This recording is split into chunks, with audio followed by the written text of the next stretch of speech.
Hello मेरे प्यारे दोस्तों, स्वागत है आप सभी का आपके गुरु चैनल एसपीजा पे। और आज हम लोग सीखने वाले हैं रूट टू एक अपरिमेय संख्या। बेसिकली मैं अगर बात करें तो हम लोगों ने ये चीज़ सीख लिया, लेकिन एक गुरुजी का फर्ज होता है जो अपने बच्चों को कोई भी चीज़ अगर भूल जाए तो उसे बार बार रिवीजन कराते रहे और उसे सिखाते रहे। तो चलिए मैं आप लोग को उसी तरह से आज मैं आप लोग को फिर से एक बार रिविजन करवाता हूँ और सिखाता हूँ, जो कि आपके क्लास 10 के लिए इंपॉर्टेंट क्वेश्चन बनता है। चाहे रूट 2 हो, रूट 3 हो, रूट 5 हो, रूट 7 हो। अगर आप लोग रूट 2 को सीख लेंगे तो आशा है मुझे रूट 3, रूट 5, रूट 7 आप लोग खुद से कर सकते हैं और उसे बना सकते हैं। तो चलिए आज रिवीजन क्लास है, 5 मिनट के अंदर हम लोग इसको समझ लेंगे। और ये समझ लेने से केवल ये रूट 2 का ही क्लियर नहीं होता है, रूट 3 भी क्लियर हो जाएगा, रूट 5 भी क्लियर हो जाएगा, रूट 7 भी क्लियर हो जाएगा, 1/√2 भी क्लियर हो जाएगा, 1/2 रूट 2 भी क्लियर हो जाएगा। ये सारे आप लोग को क्लियर हो जाएगा। तो लेकिन पेशेंस होकर से देखिए और समझने का प्रयास कीजिए, ठीक है मेरे प्यारे दोस्तों। क्योंकि आप लोग जितना, क्योंकि पढ़ाई का नाम ही मेरे प्यारे दोस्तों क्या है, तो रिवीजन है। जब तक आप लोग रिवीजन नहीं कीजिएगा तब तक आप लोग भूलते चलेगा। तो सबसे पहले अगर हम मान लीजिए रूट 2 को अपरिमेय संख्या साबित करना हो तो हम सबसे पहले अगर उल्टा मानेंगे, अगर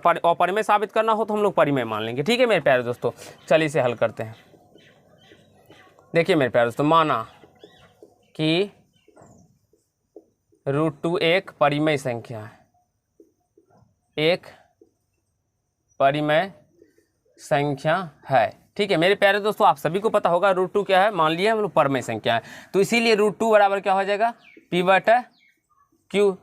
हो जाएगा, जहां p और q कोई सहअभाज्य संख्या है,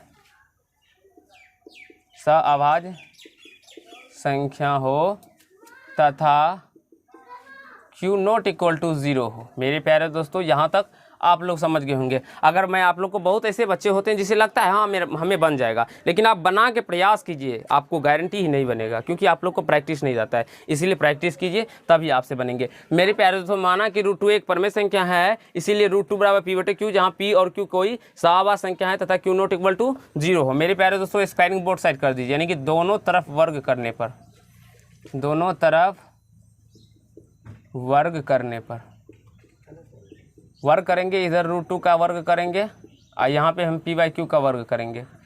तो यहाँ से ये क्या हो जाएगा, रूट 2 का स्क्वायर करेंगे 2, यहाँ से p²/q²। तो यहाँ से मेरे प्यारे दोस्तों, यहाँ से p² बराबर क्या हो जाएगा, 2q² हो जाएगा, ठीक है। अब यहाँ से क्या करते हैं हम लोग, p² बराबर 2q² हो जाएगा। तो ऐसे लिखिए आप लोग, ठीक है, इसको 2q² इक्वल टू p², ठीक है। तो यहाँ से हम लोग क्या करेंगे इसको, तो q² इक्वल टू p²/2 हो जाएगा। इसे फर्स्ट समीकरण मान लेंगे, ठीक है बाबू, यहाँ तक कोई समस्या दिखी। अब इसका मतलब हुआ ये p²/2 है, अगर मान लेते तो इसका मतलब ये 2 से क्या है, भाग है, चूँकि p² 2 से विभाज्य है, 2 से विभाज्य, तभी ना ये p²/2 निकल के आया है। जब ये p²/2 2 से विभाज्य होगा तभी ना, जब p² 2 से भाग होगा तो चूंकि इसीलिए p भी हमारा क्या होगा, तो 2 से भाग होगा, यानी कि 2 से विभाज्य होगा, विभाज्य होगा। यहाँ तक समझने में कहीं दिक्कत नहीं ना बाबू। पुनः हम लोग मान लेते, पुनः माना कि p बराबर 2m है, हम मान लिए p बराबर 2m, ठीक है। अब यहाँ से दोनों वर्ग कीजिएगा, दोनों तरफ वर्ग करने पर, इतना लिख लीजिए। आप लोग समझ गए होंगे, जो दोनों तरफ वर्ग करेंगे तो ये क्या हो जाएगा मेरे प्यारे दोस्तों, ये p² ये क्या हो जाएगा, 2m का स्क्वायर करेंगे तो ये ऐसे कर दीजिए, यानी कि p² इक्वल टू ये 4m² हो जाएगा। तो यहाँ से मेरे प्यारे दोस्तों अगर हम लोग p² बराबर देखेंगे तो यहाँ से p² बराबर 2q² हमारा निकला हुआ है। तो यहाँ से p² बराबर हम लोग 2q² भी लिख सकते हैं और इक्वल टू 4m², ठीक है। यहाँ तक समझने में आपको कहीं से कोई दिक्कत या समस्या नहीं हुआ होगा। आप लोग देख लीजिए कि कहीं कोई प्रॉब्लम तो है नहीं, यहाँ तक समझ गए होंगे मेरे प्यारे दोस्तों। चलिए आगे समझते हैं। यहाँ से देखिए इसको हम कैसे करेंगे, 2 से कट जाएगा ये 2 मर्त में, तो यानी कि q² इक्वल टू हो जाएगा 2m²। तो चलिए इसको इस साइड लिख लेते हैं, यानी कि 2m² इक्वल टू q² लिख लेते हैं। तो यहाँ से m² इक्वल टू क्या हो जाएगा मेरे प्यारे दोस्तों, q²/2 हो जाएगा। ऐसे हम लोग सेकेंड समीकरण मान लेते हैं, ठीक है। अब यहाँ से सेकेंड समीकरण इसको मान लिया, इसीलिए q² क्या है मेरे प्यारे दोस्तों, 2 से विभाज्य है। q² क्या है, तो 2 से विभाज्य, इसीलिए q भी 2 से विभाज्य होगा। विभाज्य होगा। लेकिन मेरे प्यारे दोस्तों हमने यहाँ पे क्या लिखा है, जहाँ पी और क्यू कोई सहअभाज्य संख्या है। सहअभाज्य संख्या का मतलब हुआ उसमें एक छोड़ के कोई और दूसरा उभयनिष्ठ गुणनखंड नहीं होगा।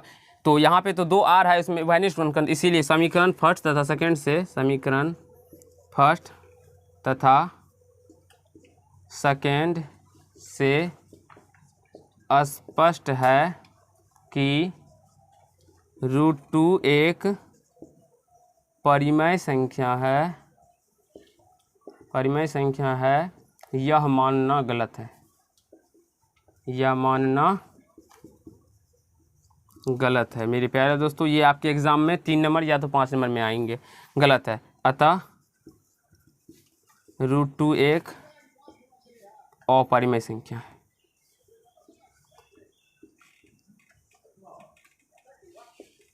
अपरिमेय संख्या। आशा है मेरे प्यारे दोस्तों आप सभी को √2 एक अपरिमेय संख्या साबित करना आ गया होगा और कहीं कोई दिक्कत नहीं हुआ होगा, ठीक है। और आप लोग इसी बेसिस पे आप लोग √3, √5, √7 को सॉल्व करके हमें कमेंट कीजिएगा जो आपसे हो बनते हैं या नहीं बनते हैं। और एक गुरुजी का दायित्व होता है जो प्रश्न भूल जाए आप लोग को बार बार रिवीजन, मैं इसी तरह से जो भी कंसेप्ट आप लोग को हार्ड लगेगा वो सारे का रिवीजन करवाता रहूँगा बार बार बीच बीच में, तो आप लोग इससे सीखने का प्रयास कीजिए। तो धन्यवाद दोस्त, आज के पार्ट में इतना ही।